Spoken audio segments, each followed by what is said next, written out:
Sí. Anem a fer un videotutorial sobre el grup en Ubuntu 18. El videotutorial de seguretat informàtica constaria de 3 apartats o 3 punts. En primer lloc, com mostrar el menú del grup en l'arranc. Recordem que en el Ubuntu 18, per defecte, el grup no apareix en l'arranc. Això seria la primera qüestió. Després passaríem a com crear un usuari administrador editant el grup en el moment de l'arranc. Això és una vulnerabilitat que té el Ubuntu 18, amb la qual podríem fer-nos administradors en el cas de no ser-ho, hackejar, diguem, un compte administrador. I per últim, el que faríem seria, per a donar opcions de seguretat, protegir l'edició del grup creant un usuari i una contrasenya per a un usuari administrador, que només podrem editar-lo si fórem administradors. Entonces quedaria perfectament protegit. Anem per parts. Anem a fer la primera part, el primer punt, d'acord? Aleshores, el que faríem és existeix un fitxer, traiem una consola, visualitza, amplia, visualitza, amplia. En una consola editaríem un fitxer que seria el següent. Sudo com a administrador, gedit i és gedit etc default group. D'acord? Ens demana contrasenya d'administrador perquè ho fem com a sudo i tenim un fitxer una mica extens que correspon a les opcions de configuració del grup. Sobretot és esta la que ens tenim que fixar. D'acord? El hidden, com a grup timeout style, el tenim que substituir per menú. Així, a l'arrencar l'ordinador, el primer que farà és mostrar el menú del grup. Ara faríem guardar, Ctrl S, tancaríem i una cosa important, tots aquests canvis no tenen efecte si no regenerem el grup. Ara faríem sudo update grup. A veure que m'he equivocat. Sudo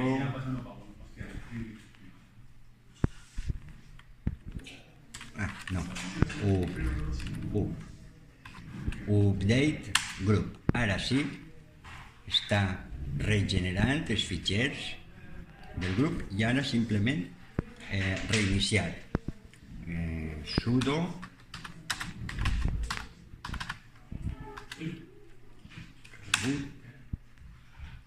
i veurem com quan inicia l'Ubuntu 18 que en principi este menú no apareix.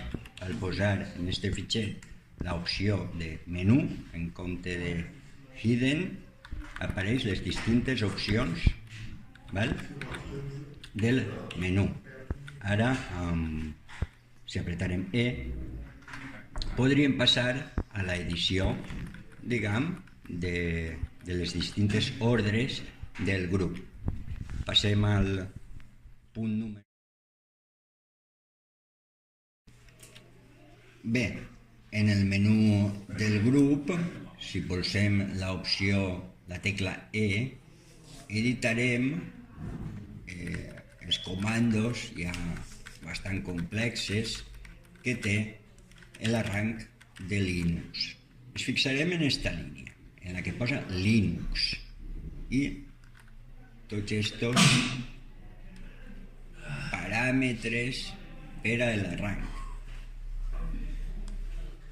i finalment així al final, si vols apropa per a que es vega bé, posaria això, R, W, single,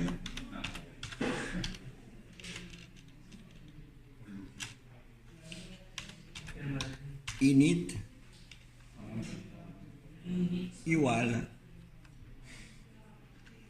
Recordem que el teclat està en anglès, per tant la distribució del teclat hem de saber on està l'igual i els demés caràcters, perquè el teclat en principi ara està en anglès.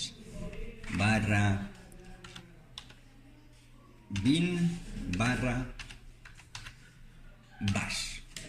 I tal qual diu, així premeu control més X i arrencarem en una consola i com hem posat atributs de lectura i escritura, estem en una consola de root i el que fem en aquest moment quedarà gravat en el sistema. En aquest moment el que faríem seria crear un usuari. Faríem sudo add user alumne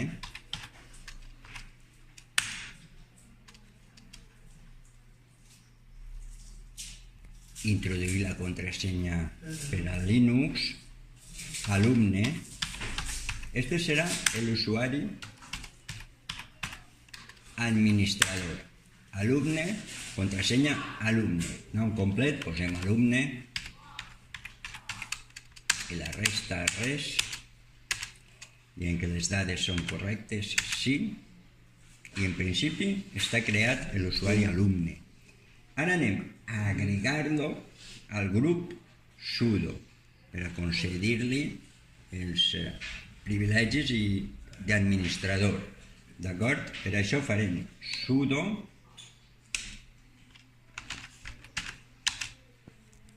barra usr s20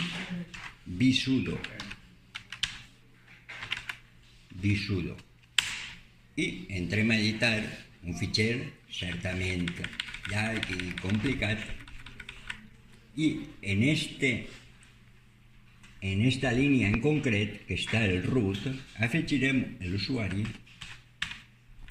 alumne exactament amb els mateixos permisos, exactament igual all, dos punts, all, exactament com efectivament finalment hem posat l'usuari alumne amb els mateixos privilegis que el root. D'acord? Ara quedaria deixar, control O, sobreescriure i així, control X, i ja estaria. Ara tornem a arrencar. Sudo reboot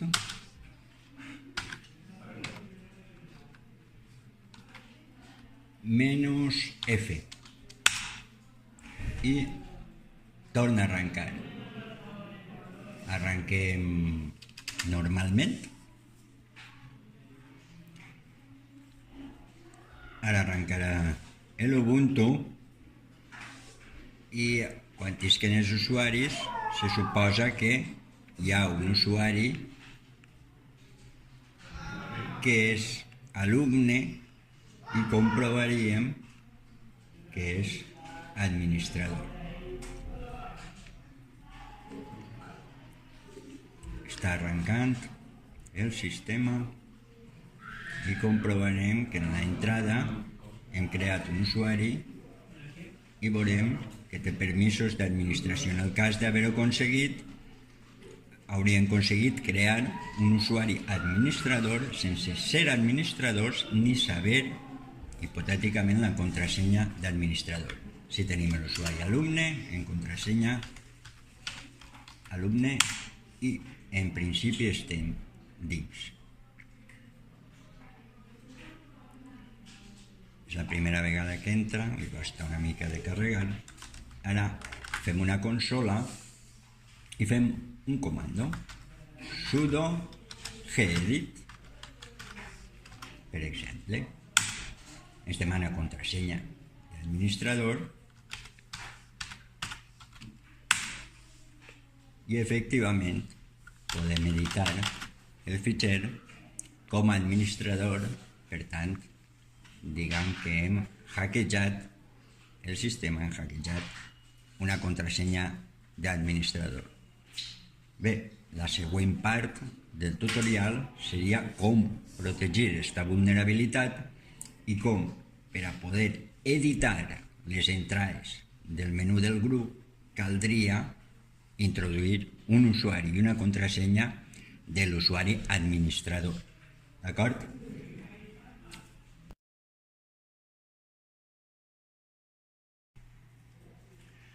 Bé, per últim, el tercer pas seria protegir el grup per a l'edició. És a dir, que quan apretaren la tecla E en l'arranc ens demanara un usuari administrador i una contrasenya, que només el que la sàpia podria editar-ho. Així evitaríem el que ha passat en el pas anterior, que un de fora que ve podria entrar al sistema sent administrador. En aquest cas consultem una documentació i ens diu que caldria agregar aquest codi al final d'un fitxer que seria este. D'acord? Ara ho veurem. Traiem una consola, a veure, copie esta ruta, que és la ruta del fitxer, i en una consola faig sudo gedit i eixa ruta. El fitxer 00/header. Em demana contrasenya d'administrador, que era alumne, i tenim este fitxer. Doncs bé, és un fitxer llarg, que no entrarem en detall de què significa, però així, al final, és on agregaríem este tros de codi. Vaig aproximant per a veure este codi. Era agregar este tros de codi. En este cas, cat endofile set superuser, hem creat un usuari que li direm admin i password de l'usuari admin 1234.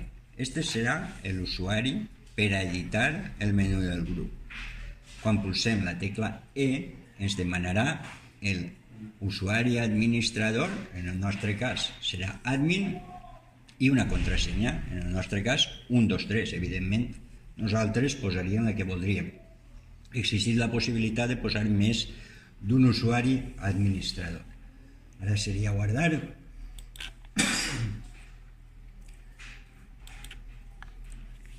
Ara seria regenerar el grup.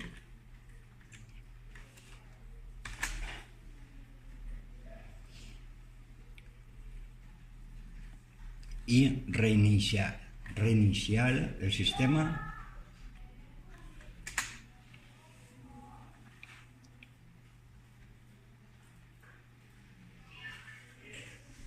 I ara apretem l'opció, la tecla E, i automàticament ens demana nom d'usuari i contrasenya. Ne posem un arreu, Xavi, contrasenya la que siga, i no ens deixa entrar. Però si posem la d'administrador, que era usuari admin, contrasenya 1, 2, 3, 4, podríem entrar a l'edició i ja procediríem a fer el truquet este per a la vulnerabilitat i podríem entrar, però només si som administradors. Si no som administradors, demanaria usuari i contrasenya i com no la sàpies no vas entrar. I si vols entrar directament, per una opció, entres al sistema. Bé, doncs hasta així el tutorial, espero que hagi servit.